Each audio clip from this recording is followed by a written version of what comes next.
the other side. Yes, my army man. He said, Shota, I have an idea. Give me the mask. There's a child! Yes, you have heard it here, folks. I am a little Shota child. For you to come for you to come to stop the war. It looks like I get to go home early. Come here, my sweet. Jesus Christ, open fire! I can't see! What was wrong with that guy? You're right, Vietnam. What was wrong with that guy? And what was he doing with that little boy? Oh yeah, I'm doing this again. Welcome back to Rise of Predators in Media. And just like last time, before you say, we aren't one of these people, I know, at least I hope, but there is an evil group of people. But this time, instead of a Lolicon, it's called a Shotacon. Hey, wait, hold on, turn out the lights. So before I actually start this one, let me talk to you about something fun. Do you guys know how many people in the last video I posted about the actual Predator defended that guy? There's more than I'd like to admit. Not every comment defended him, but a nice majority did. But this time, Shotacons are actually pedophiles. There's no going around this one. No more loopholes. If you're a Shotacon, you're a pedophile, and there's no justifying it this time. You can't use the same arguments. Now, what's the Shotacon? Sparkle! Oh, where the hell am I? Oh, hey guys. So, imagine a Lolicon, but they love little boys. And imagine them being over 1,000 years... Oh my... And a lot of the time, it is associated... oh my fucking... Oh my god, I'm gonna try to do this right this time. So, imagine a Lolicon, but they love little boys. And instead of them being over thousands upon thousands of years old, they are actually little boys in anime. No joke, I'm serious. But if you want the grammatically correct definition of it, it's a Shotacon is a term that originated in Japan, referring to a genre within anime and manga that portrays underage or young male characters in sexual or romantic contexts.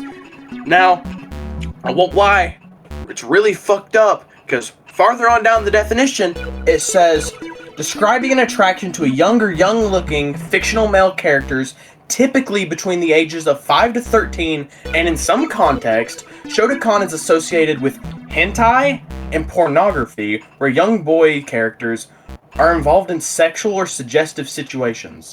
Now, after the last video, I researched stuff on a more deeper level, and I would like to apologize for saying stuff like Lolicons and Shotacons even are illegal in my last video, but that still doesn't change the fact that it's still morally incorrect.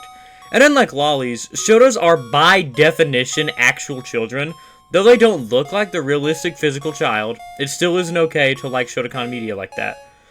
But yeah, you all know what a Shotacon is, or maybe even heard of some media that attracts Shotacons. You ever ask a friend for an anime to watch and he suggests you Boku no Pico? Boku? Yeah, I don't know. You know it's bad. But do you know why it's bad? It's because it embraces pedophilia in the form of Shotacons and Shota children. I don't know how far many of you gone down this rabbit hole, but, many people joke about, Boku no Pico and stuff, but while doing research for this video, did you know there's hundreds, maybe even thousands of books and shows about having sexual relationships with little boys? I mean, like, genuinely, there's a whole community about Shotacons. Hell, sometimes it's not even underground, you don't even have to look for it. On myanimelist.com, there is a whole gallery of just Shota media and CP about these children. One of the covers was an actual baby, by the way. Keep that in mind. So, think about this. There's people out there in your world who are currently reading a manga where a 50-year-old guy pulls up to your preschool and starts having sex with your classmates. That's not good. And to the sick people out there from last time that were like, it's just fictional, I want you to put in perspective something for me real quick. Someone sat down, wrote an entire book about being a pedophile and having sex with kids. Some studios are animating books about having sex with kids. And even people are writing entire fan fictions, scripts, drawings of infinite material. Sass. None of you guys want to have some fun? Yes! Alright, let's go back to war. We're gonna play a game. Yeah! Is what I would have said if things didn't need to be addressed. Yeah, I'm gonna talk about the last video again. So buckle in. We're gonna get down to business. So, I started my research to prove a lot of the comments wrong, because a lot of them said that it technically wasn't illegal. So, my first mission was to try and figure out if it was actually illegal. Let me read this excerpt to you. Possession of Lolicon, which includes animated or drawing depictions of minors in sexual situations, can be illegal under U.S. federal law if deemed obscene. The Protect Act of 2003 criminalizes the possession, distribution, or creation of such material if it is considered obscene. Possession of Lolicon can lead to federal criminal charges and potentially substantial prison sentences if proven guilty. However, possession of lolly is illegal under federal law if the anime depiction of an underage person is obscene and it was transmitted through mail, internet, common carrier, or transported across state lines, or if there is evidence to intent distribute or sell it. Notably, possessing lolly images alone is not illegal under federal law unless you have substantial quantity, which prosecutors might argue indicates intent to sell or distribute. Unless you personally created lolly images, federal prosecutors find it would be straightforward to prove you obtained lolly through the internet or mail. And before you say that that guy didn't have a specific quantity, I'm going to tell you that that's the scary part. You don't know how much lolly media that person has consumed. And this also falls under Shota, because it's technically the same thing, but it's just worse. Anyone you know could be looking at this kind of content every single night, and you'd have absolutely no idea. So many people commented on the last video, some of them criticizing the video, and some of them even defending the dude in the last one. I'm going to tell you why that's not very cool, okay? I did research. I don't ever normally do research. I know, it's crazy. But this is what I came up with to make the most sense to everybody. Consider a statement about an 18-year-old who has the look of a child and a 15-year-old who has the looks of a 21-year-old. While you'd absolutely be correct that in a legal sense, one is an adult and one is a child.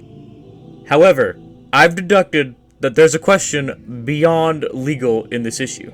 If you're a person who's attracted to people who look like children, specifically because they look like children, and especially if they look rather like a genuine 3-year-old or a 15-year-old, then the fact of their age is nothing but a legal technicality, while you're still, in fact, a person who is attracted to the features of children. In the case of the 15-year-old who looks 21, it's absolutely normal for an adult to be attracted to other people who look like adults. There's, of course, the legal technicality, and an additional layer of real moral and physiological concern in that this person is mentally a child. And acting upon any attraction to them by an adult is criminal activity. But in the absence of knowledge of their age, there is nothing to be concerned about when adults find themselves attractive. If you're a person who's attracted to the features of a minor child, including lolly and shota, you absolutely should speak with a therapist about this, and frankly limit your access to children. While there's the legal pole and the moral pole, I don't believe that these are opposite poles, but they're certainly not the same thing. If they were, it would be impossible to assess laws as being good or bad, no matter what they may be. So what am I saying here? I'm saying that I was wrong about the legal technicalities in the previous video, but I say my accusations against the person being morally incorrect and needing therapy were absolutely on point and need to be something this person invests in. That's as easy as I can put it for the people in my comments last week. Anyways, all these groups, manga writers, websites, animes, everything, it's so very normalized. That's really, really bad. Imagine someone coming up to you and telling you they're a lolicon or a shotacon or anything. Imagine, like, your son, your daughter, anyone like that coming up to you and saying there's something like that. If I heard anything like that from my child, I would be beyond worried. So please, God, don't go out of your way to go Baku no let me touch those kids. And be normal.